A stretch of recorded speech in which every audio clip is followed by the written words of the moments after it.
Sauce TV ప్రేక్షకులకు శుభాశీస్సులు. నేడు మానవుడు ఎదుర్కొన్నటువంటి సమస్యల పరిష్కారానికి ఒక స్వల్పమైనటువంటి అనుష్ఠానం తెలియచేస్తున్నాను. ఇది మహాత్ములు శ్రీ శ్రీ పరమాచార్యులు చంద్రశేఖర సరస్వతి పరమాచార్యులు వారు తెలిపినటువంటి ఒక అద్భుతమైనటువంటి మంత్రం ఇది. ఈ మంత్రం అంటే మననము చేసేటటువంటి వారిని రక్షిస్తుంది. ఆ మహాత్ముడు వాకింగ్ యూనివర్సిటీ అనే బిరుదాంకితులతో ఆ మహానుభావుడు స్వయంగా పరమేశ్వర స్వరూపుడు. యావత్ భారతదేశాన్ని కాలి నడకతో తిరిగినటువంటి వారు చెప్పినటువంటి మంత్రం ఇది. ఇది మనకు ఎక్కడ కనపడదు. ఇది మన యందు దయ ఉంచి మన రుగ్మతలన్నీ గ్రహించి మన దుఃఖాలు నివృత్తి అయ్యేదానికోసంగా ఒక అద్భుతమైనటువంటి మంత్రాన్ని మన ముందుంచినారు. ఏ మంత్రానికైనా యోగ్యతను చూస్తారు. ఆ మంత్రానుష్ఠానం చేసిన తర్వాత దానికి పునశ్చరణ అనేది ఉంటుంది. అవేమీ లేకుండా మానవుడు తరించగలిగేటటువంటిది దుఃఖ నివృత్తికి ఆ మహాత్ముడు చెప్పినటువంటి ఒక అద్భుతమైనటువంటి మంత్రం ఇది. ఇది ప్రతి ఒక్కరూ కూడా స్వామి సెలవిచ్చినటువంటిది కేవలము 3 సార్లు ఉచ్చరిస్తేనే దుఃఖ నివృత్తి కలుగుతుంది, సమస్య పరిష్కారం అవుతుందని స్వామి తెలియచేసినాడు. కానీ మనకంతటి ఏకాగ్రత ఉండదు కదా అండి. నిరంతరము మన మనస్సు పరిగిస్తూ ఉంటుంది సుఖాన్వేషణలో. ఒక్క 2 నిమిషాలు అనేది ఎక్కువండి. ఒక్క సెకను కూడా మనస్సు ఏకాగ్రం కాదు. అలా ఏకాగ్రమైనటువంటి స్థితిలో నువ్వు ఒక్కసారి పఠించినా నీకు అనంతమైన ఫలితం ఉంటుంది. కనుక స్వామి చెప్పినటువంటి విషయాన్ని దృష్టిలో ఉంచుకొని ఒక మాల జపం చేయండి. దానివల్ల మనకు మేలే కలుగుతుందే కానీ కీడైతే మాత్రం కలుగదు. జాతి భేదం లేదు, వర్ణ భేదం అసలే లేదు. ఏ ఒక్కరైనా సరే, ఎవరైనా సరే ఈ మంత్రాన్ని ఉచ్చరించవచ్చు. ఈ ఉచ్చరించేటప్పుడు స్వామికి మనస్ఫూర్తిగా నమస్కారం చేసుకొని ఈ మంత్రాన్ని మనం అనుష్ఠానం చేయవచ్చు. ఏమిటా మంత్రం అంటే రాసుకోండి. అం భగవహం. ఇంతే మంత్రం. ఇక్కడ అం ఓం వదులు. అం అక్షరాల్లో అచ్చుల్లో మొదటి అయినటువంటి ఆ, దానికి 0 పెడితే అం. భ గ వాహ.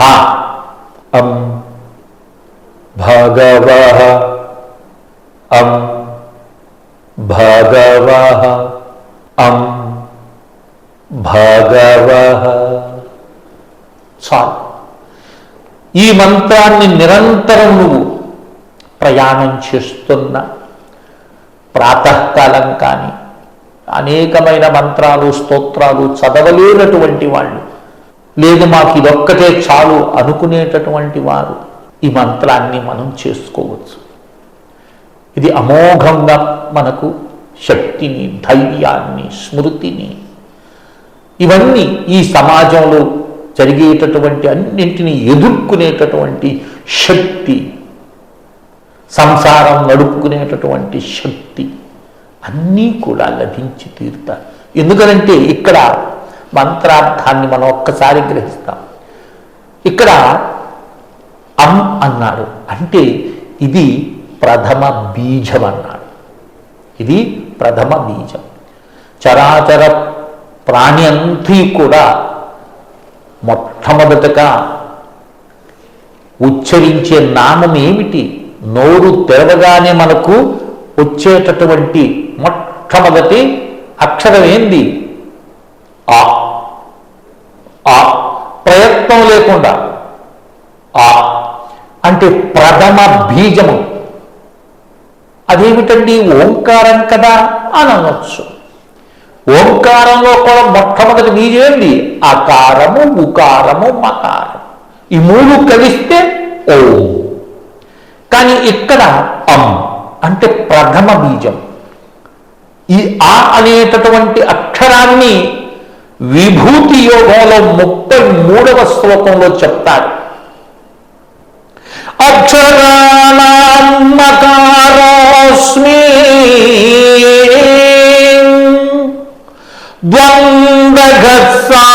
ద్వంద్వఘస్సామాసికస్య చ